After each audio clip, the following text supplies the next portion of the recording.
العقرب. ماشي يا عقرب، بص يا عقرب بص يا عقرب، سنة 2025 بتمثل دايما، او انا بطلق عليها اسم كده، الشيء وعكسه، سلبيات وايجابيات، تعويضات وخسارات، مواجهات كتير. العقرب عنده مواجهات كتير قوي، هيضطر ان يواجه علشان حقه اتسلب او اتاخد منه حقوق او اتاخد منه حاجات ما كانتش حق الشخص اللي قدامه. العقرب من الناس اللي ما بيسكتش بس بيكبر دماغه. في 2025 عقرب مش هيكبر دماغه، هيبهر اللي حواليه بتفكيره بهدوءه، مع العلم ان العقرب عصبي. بس انا بقول لك في 2025 خلاص بقى، هي سنه تغيرات، سنه الفايبس بتاعتها ليها تاثيرات بنسبه 100% على كل فرد من الناس. الكواكب اللي بتبقى في المجموعه الشمسيه دي في الزودياك ده علم استرولوجي، تمام؟ ده بيبقى ليها تأثير، ليها فايبس علينا احنا كبشر، سواء بقى مع برج معين او مع انتقال كواكب معينة او مع اكتمال قمر او خسوف وكسوف. الحاجات دي كلها بتأثر. العقرب من الابراج اللي بتتأثر مع ولادة القمر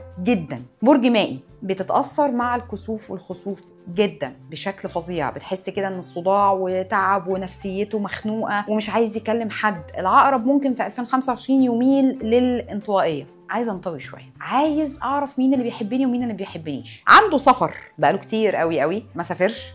في 2025 فرصه السفر لبرج العقرب ما بعد 10/6 بتبتدي تتفتح. عنده فلوس وشغل وعنده كاريزما وليه طله رهيبه. عنده دعم كمان من كوكب زحل، هو موجود، اللي هو موجود في الحوت دلوقتي، لكن الخوف والقلق شويه لما ينتقل كوكب زحل للحمل. هنا هيضغط على اعصابه، هيحس بمماطله، هيحس ان الامور عنده ما بتمشيش سريعا. خليني اقول لك كمان ان تاثير بلوتو بالدلو عليه هيعصبه، عشان كده انا بقول للعقرب 2025 و26 و28، لان كوكب بلوتو ده بيقعد بال16 سنه ما بيتحركش، كوكب بطيء. اكتر الابراج اللي تاخد حذرها من العصبيه والديكتاتوريه والعنف برج العقرب. صحته مش هقول انها وحشه، وشهر 2 و3 كويسين جدا جدا، يعني نوعا ما السنه بقوه، باخبار مفرحه. عنده رجوع من الماضي، العقرب عنده رجوع من الماضي، بس ياخد باله ان السنه دي هتعلمه دروس اكتر من اللي اتعلمها في 2024 بكتير، بالذات مع القريبين،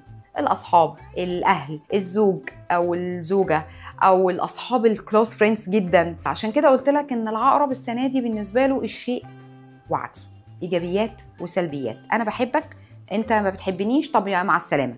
العقرب هيعمل كده. العقرب كان عنده حته الصبر شويه، ووصل لمرحله انا خلاص بيحدد هدفه، بس انا اللي بقول له تحلى بالصبر. العلاقات العاطفيه مش وحشه، في رجوع من الماضي كتير. القصة مش ان شخص جديد هيتعرف او هيتجوز، لا، هي القصة ان العقرب بيميل دايما